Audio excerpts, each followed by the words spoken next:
On this journey of discovery, I'd like you to come with me.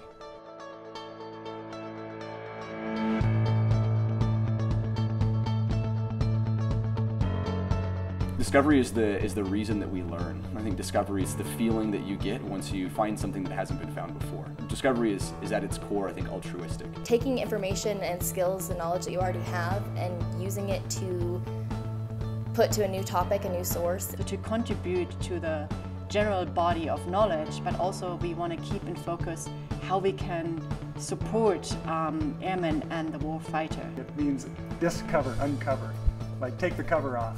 There's no defined right answer, no back of the book that you can check in. So discovery really through our research has been have our theory about what we think the model will do, what this change should do, and then really put it in the wind tunnel, running the tests and seeing what it actually does. I was always interested in problem solving and how the world around us works. You ask certain questions and then you press boundaries to see how people react. What you study in the classroom really matters. My lifelong goal as a career educator is to infect the officer corps with a spirit of improvement, a spirit of innovation.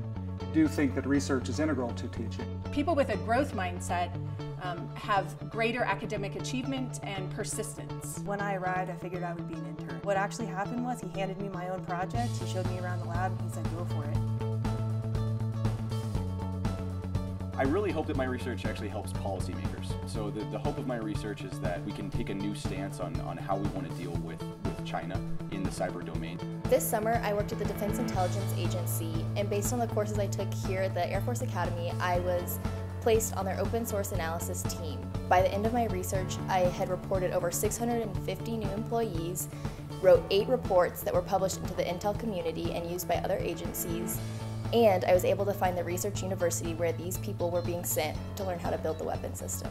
Dr. McKague and I have focused our research on a SOTL project around a course redesign of our learning strategies course. What we find in previous research is that grit is directly related to student success. And so if we can extend this research to the general population of cadets outside of the Learning Strategies program, I think it has great potential. What attracted me to SOFA were the research opportunities available in the Laser and Optics Research Center, the state-of-the-art equipment, and the people. Being able to work at MIT Lincoln Lab is an eye-opening experience. Producing electroaerodynamic flight would mean a new paradigm for UAV models. It could be very, very beneficial for the United States Air Force because it means that we could have low-level UAV flight where it is ultimately silent. This summer, I had the opportunity to go to the Air Force Research Lab at Wright-Patterson Air Force Base to work on materials used for electromagnetic interference shielding. So what's exciting is if you can take a plastic with a conductive filler, it'll be lighter, it can be more flexible so it won't take up as much space, and it's corrosion resistant. I like to choose research activities that are accessible for cadets that they can participate in and take ownership in and really make a primary contribution to the research. And I want them to enjoy the experience of being a cadet. I don't want them to just be exclusively, engineers only doing research, only doing their academics. They need to learn how to jump out of airplanes and fly airplanes and do athletics and all that sort of stuff. So it's trying to find a balance, the right balance, and we all have that issue in our own lives. So I'm using research with the cadets in their capstone project as an educational tool. We strive to be the model for agile, innovative and efficient research. So what we're trying to do is to use cutting-edge modern technology and bring it together with people to enable human-machine teaming and a true teaming aspect.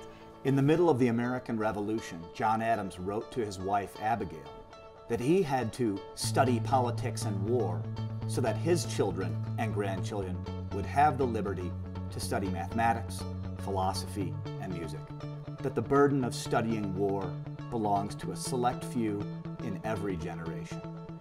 Our society is counting on us to study war and to keep on studying it because we are entrusted with the safety and security of our fellow citizens. My assignment here is like nothing other.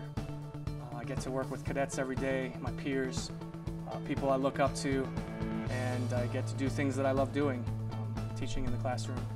conducting research with my students, who will hopefully be my peers later in the future. Throughout my time as a cadet researcher, I was taught and developed my skills in such a way to be able to function independently in a lab setting. When you write your proposal, you expect, X, Y, Z to happen.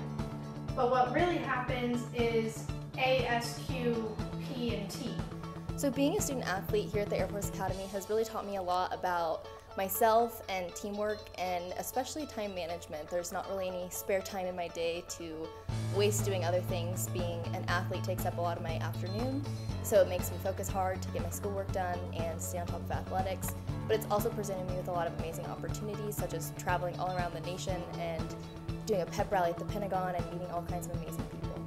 Being a student athlete at the Academy has given me a second family with the women's swim team, and has also taught me the importance of time management and being able to put yourself out there and not being afraid to fail. Winning isn't the number one thing. It's more about the experience and the learning process. Just like in the laboratory, you can't be afraid to fail, and you have to be able to try new things. Another key challenge we faced was sorting through data that we had acquired. We had to reorganize that and present that in a way that would look intelligible to the actual customer, the A-10 SPO, essentially for the pilot all the way down the road. Well, all research is a challenge. It's, to me, research is, I don't know what the solution is, or it wouldn't be research. So, it's always a challenge, not knowing what the end is going to look like. Language barriers are certainly a challenge. That was definitely one of the big challenges that I faced while I was there. Number one product of the research project is the cadet and the graduate, the second lieutenant. And so I left MIT Lincoln Labs motivated to learn more in the classroom and to keep on trying to explore what I can. Try to get as many interested people as possible to come with me on my journey of discovery, and hopefully we all learn something from it.